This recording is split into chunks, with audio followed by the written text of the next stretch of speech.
धार्मिक तो कोई जो उग्र आदमी आज की तारीख में है, जो मरने मारने नारसिंहार की बात करता है, वो भी धार्मिक है।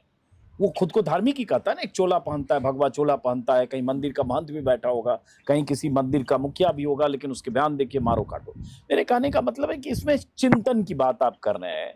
फिर दोस्तों, ये अजीत अंजुम हिंदुओं को किस तरह से देखता है, एक भगवाधारी, एक साधु संत जो हमारे सनातनी है, उनके बारे में उनकी सोच क्या है, वो सुनिए आप।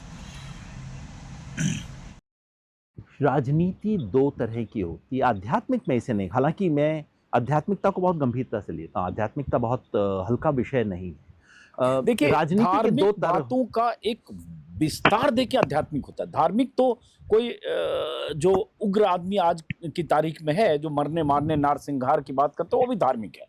वो खुद को धार्मिक ही कहता है ना, एक चोला पहनता है, भगवा चोला पहनता है, कहीं मंदिर का महंत भी बैठा होगा, कहीं किसी मंदिर का मुखिया भी होगा, लेकिन उसके बयान देखिए मारो काटो। मेरे कहने का मतलब है कि इसमें चिंतन की बात आप कर रहे हैं।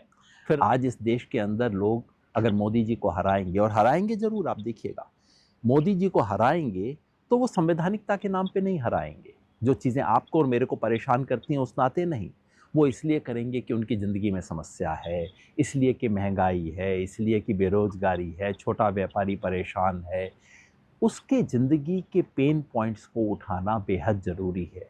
लेकिन जब तक आप इस संस्कृति का, ये जो बीजेपी ने ये जो माया जाल बुना है, इस माया जाल को काटेंगे नहीं, और काटने का कोई दाएं बाएं का रास्ता नहीं नहीं, है। अब मैं सीधा आपको सीधे पूछूं, काटना कैसे पड़ेगा। काटेंगे? कैसे विपक्ष काटे बीजेपी के इस माया जाल को जिसका आप जिक्र कर रहे हैं? हमें अपनी भाषा बदलनी होगी, हमें अपना राजनीति के विचार का संस्कार बदलना होगा। अगर आप मुझसे पूछें कि नहीं, मैं बीजेपी इसलिए का, पूछ रहा हूँ कि फिलोसफिकल तो ठीक है आप जो कह रहे हैं, मैं इसका प्रैक्टिकल पहलू जानना चाहता हूँ। ये एग्जीक्यूशन कैसे होगा? जो आप बात करें फिलॉसफी है इसमें, बट क्या है कि कोई एक आदमी, गांधी एक शख्स थे, एक शख्सियत थी जो पूरे देश नहीं पूरी दुनिया को अपने विचारों से प्रभावित करते थे। बट गांधी के इर्द गिर्द जवाहरलाल नेहरू से लेकर पटेल से लेकर बहुत सारे लोग थे जो राजनीतिक कर्म करते थे और सियासत के बाकी मल्टी लेयर जो फैसले थे उसको प्रभावित करते थे और करते थे।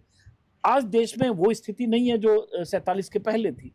आज जो स्थिति है, पॉलिटिकल इन्वायरमेंट है, 75 साल में देश कहीं से कहीं चला गया। सोशल मीडिया, हर आदमी के हाथ में फोन है, हर आदमी हाईली मोटिवेटेड या डिमोटिवेटेड या ओपिनियनेटेड है। इस दौर में इस फिलॉसफी का कैसे इस्तेमाल विपक्ष करे, कौन करे? राजनीति के दर्शन का इस्तेमाल तुरंत कल सुबह नहीं हो सकता, और वो ना सावरकर के दर्शन का हुआ। इनको भी 30-40 साल लग गए अपने दर्शन को वापस करने के अंदर, इसको ट्रांसलेट करने में।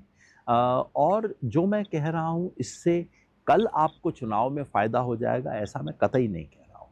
लेकिन अगर आप राष्ट्रवाद के सवाल को लीजिए, सच ये है कि इस वक्त चीन भारत के 1000 स्क्वायर किलोमीटर पे बैठा हुआ है, जो पिछले 8-10 साल के अंदर उसने कब्जा किया है। और इसके बारे में प्रामाणिकता से विपक्ष बोल नहीं पाता। क्यों नहीं बोल पाता? क्यों नहीं हम इसको मुद्दा बना सकते?